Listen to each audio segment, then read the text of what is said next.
Okay, boys, this is going to be an important video for you all because I am trying to get the boys paid this year. And also, Unc over here started snapping again with the quickscopes. I swear I'm so goated at Black Ops 2, it's not even funny. So you're not going to want to miss these clips. But I'm also going to tell you how to get a raise and how to get promoted in corporate America. And most importantly, I'm going to tell you what actually worked for me. This is kind of one of those videos where I wish I would have stumbled across a video like this when I was just starting my career. I probably could have avoided so many mistakes. I could have made so much more money sooner. And maybe I would have saved myself from learning some of these lessons that I'm going to talk about in this video the hard way. Because there is just no getting around that corporate America in 2026 is ruthless. And I've seen firsthand that you can be one of the hardest working people on your team. You can consistently deliver great work. You can stay so late. You can answer all the emails. Basically, you could just do everything that you're supposed to do. And then you literally watch someone else get promoted ahead of you. And that sucks, dude. Trust me. Because from your perspective, you're sitting there thinking, what else am I supposed to do? I'm literally doing everything, bro. But here's the thing, guys, getting promoted is not necessarily just about being good at your job. I know it sounds kind of backwards, but I think this is where a lot of people get stuck. In my experience, you need to make yourself more valuable. You want to become somebody that the company you're working for cannot afford to lose. You need to make sure that the right people in your company know who you are and actually like working with you. And no, I'm not saying that you need to become the office tryhard who brings in donuts to the boss every Monday because nobody likes that guy. But you got to understand that relationships matter, and they matter a lot. You need to prove that you're already operating at the level above your current position. Because if you're waiting for someone to promote you and you don't go get it yourself, you're probably going to be waiting for a while.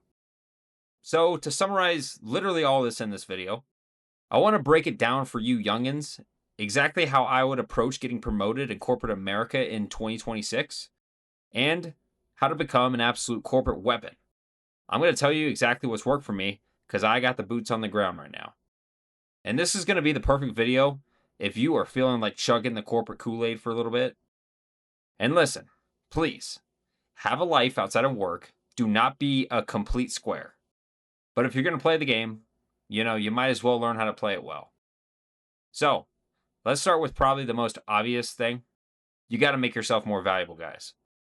And when I say valuable, I do not mean that you need to become the guy who answers every email in like 30 seconds and somehow has all this on the to-do list at all times. That is not valuable. That is just how you become the guy that everyone dumps their shit on because they know that you're going to do it for them.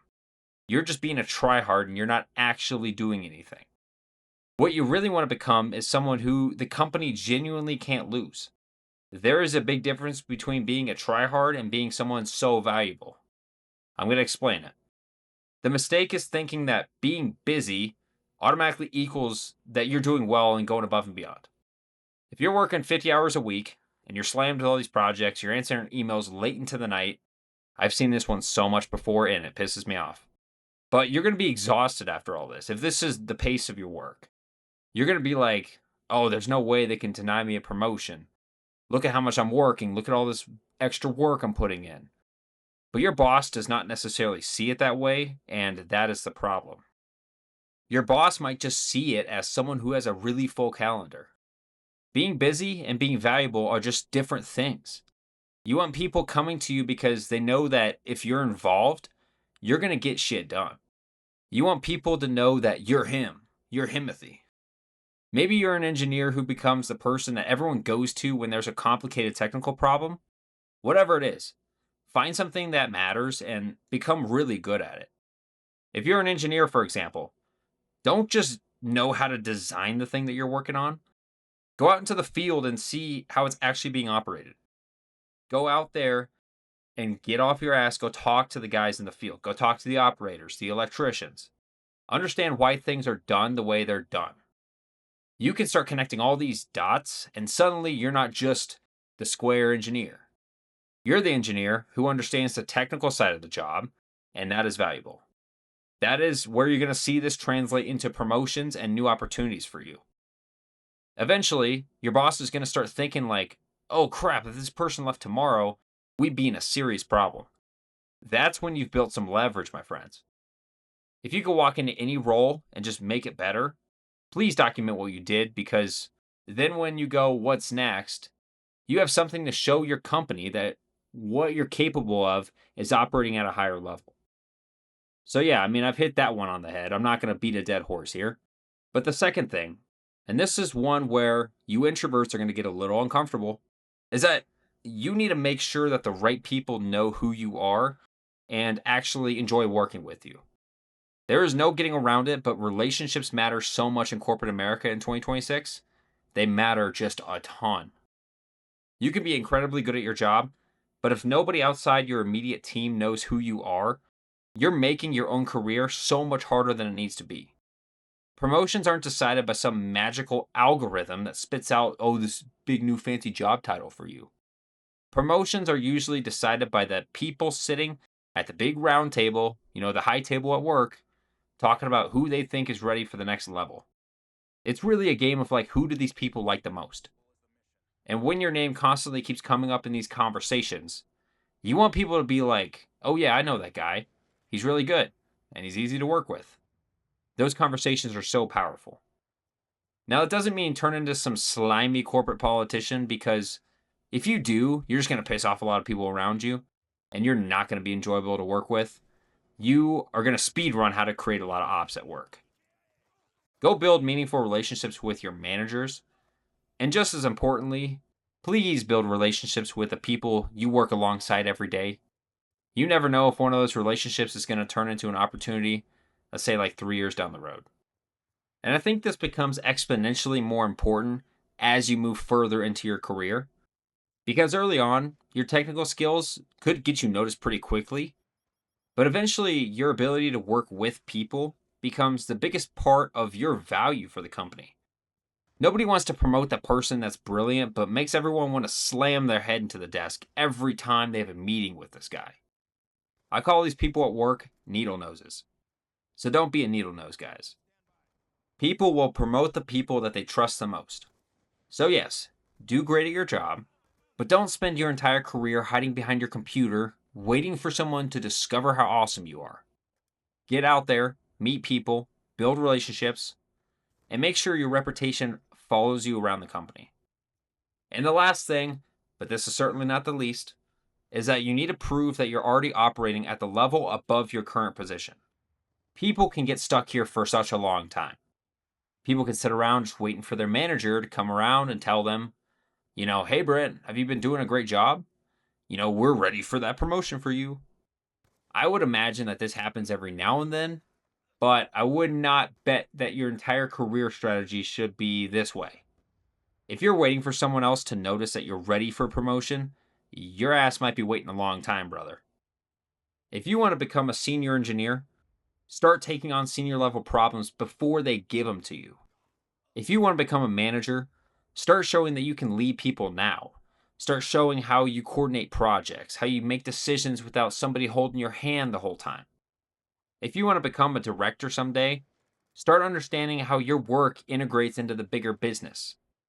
So, if you want to move up in the world, you should be looking for opportunities where you can demonstrate that you are actually capable of handling way more responsibility than your current role expects out of you. Go volunteer to lead that project. Go take ownership for the problem that nobody wants to touch with a 10-foot stick. Train the new guy. Basically, just be on the lookout like a hawk for new opportunities to show people that, "Hey, I can handle this." And one of the biggest things that I've learned too is that you need to make sure that your accomplishments are visible and do not be afraid to flex them in the right time. You don't have to walk into your boss's office every Friday and give him a PowerPoint presentation about how awesome you were this week, because, that's kind of a cornball move anyway. But you should be keeping track of the things that you've accomplished and making sure your manager knows about them. You got to be proactive about your career. If you want a promotion, go tell your manager that you want the damn promotion. That sounds incredibly obvious, but you'd be surprised at how many people never actually have that conversation. Don't make it some awkward ultimatum like, promote me, bro, or I'm walking. Instead, say something like, I'd like to move into this position eventually. What else would you need to see from me to feel comfortable, putting me in a role like this?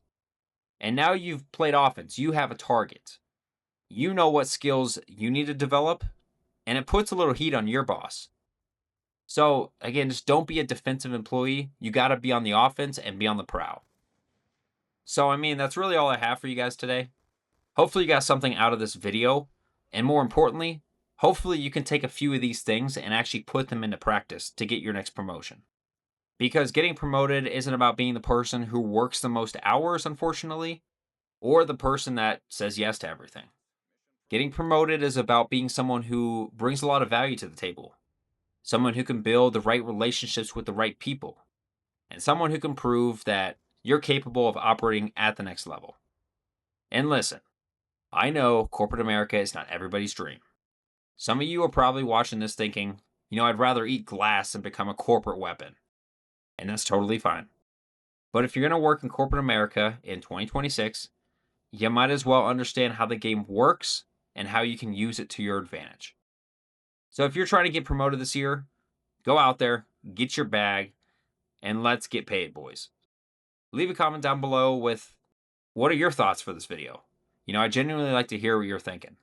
How have you gotten promoted in the past? And maybe did I miss something in this video? Let me know in the comments.